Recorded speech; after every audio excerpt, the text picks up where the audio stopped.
ગામમાં જોકું આવી જાય છે। સાંજનો નમતો પોર થઈ રહ્યો છે। અગન લૂ જરતી સમી રહી છે। માણસો અને ઢોર ઢાખર ખુલ્લા મેદાનમાં બહારની ઠંડી હવાની લહેરખી માણવા નીકળી પડ્યા છે। એવા વખતે ગામમાં ગોરપદું કરતા ગોર મહારાજની દીકરી રોંઢા ટાણે છાણ લેવા માર્ગમાં જઈ રહી છે। માથોડું બંને બાજુ હાથલિયા થોરની કાંટાળી વાડ ઊભી છે। વચ્ચે ગાડા માર્ગ। દીકરી છાણ મેળવતી હાલી જાય છે।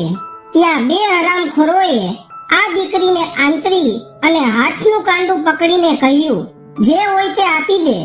દીકરી થરથરી ઉઠી, સમય વર્તી સાવધાન થઈ સોય ઝાટકીને હાથનું કાંડું છોડાયું અને એક તીણી ચીસ નાખી। આ ચીસ રૈયા પટેલે સાંભળી। જોકું આવી ગયેલ તેમાં ઝબકીને સફાળા ઊભા થઈ ગયા। મજબૂત બાંધાના પટેલ ઊભા થઈને કઈ બાજુથી ચીસ આવી તે વિચારે છે। એટલામાં ફરી બચાવોની બૂમ પડી। રૈયા પટેલ હાથમાં કડિયાળી ડાંગ લઈ એ આવ્યો ના પડકાર કરતા અવાજની દિશામાં દોટ મૂકે છે।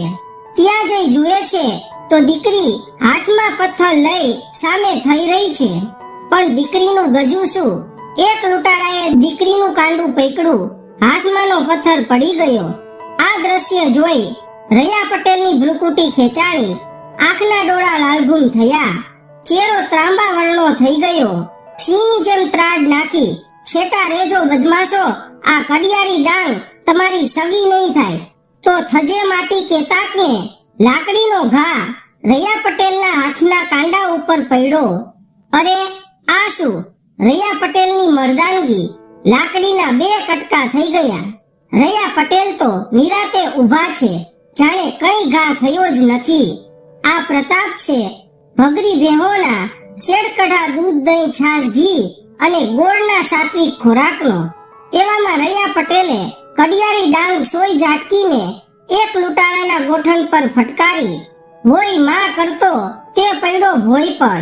હું રૈયા પટેલ મારી દેરડીમાં ચોરી કે લૂંટફાટ કરવા દીકરીઓ ઉપર નજર તો નાખી જુઓ, ભોમાં ભંડારી દઉં। રૈયા પટેલનું નામ પડતા બીજો ભઈનો માયરો ભાઈગો ઊભી પૂછડીએ। પટેલ જમ જેવા દેખાણા, પડતો આખડતો મુઠ્ઠી વાળી ભાઈગો। પાછું વળી જોવાની પણ તેવડ ન રહી। પેલાને તો ગોઠણમાં રૈયા પટેલની કડિયાળી ડાંગનો ફટકો પડવાથી કળ વરી ગઈ છે। બેઠો થવા મથામણ કરી રહ્યો છે, પણ બેઠો થવાતું નથી।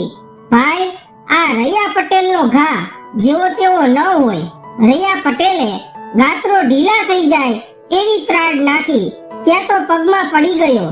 પટેલ, તમારી ગાય છું, મારી ભૂલ થઈ, માફ કરો। બીજાના વાદે મને કમતી સૂજી એમ કરગરી રહ્યો। પટેલે કાઠલો પકડી બે અડબોજ ઝાપટી, ગળથોલિયું ખાઈ ગયો। તમર ચડી ગયા, હોશપોશ ઉડી ગયા, થરથર ધ્રુજી રહ્યો। ખાધેલ પીધેલ બળુકા રૈયા પટેલ પાસે મગતરાનું ગજું શું? રૈયા પટેલ, મારો ગુનો માફ કરો, તમારા દેરડીમાં કે બીજે ક્યાંય લૂંટ નહીં કરું। રૈયા પટેલે પગનું પાટું માર્યું। ગોર મહારાજની દીકરી હેમખેમ રહી, તે રૈયા પટેલના પરાક્રમને વાગોળતી ઘર ભેગી થઈ રહી। સાંજ નમવા આવી છે। સૂરજ નારાયણ દેવના 7 ઘોડાનો રથ પશ્ચિમ દિશામાં અસ્ત થવાની તૈયારી કરી રહ્યો છે।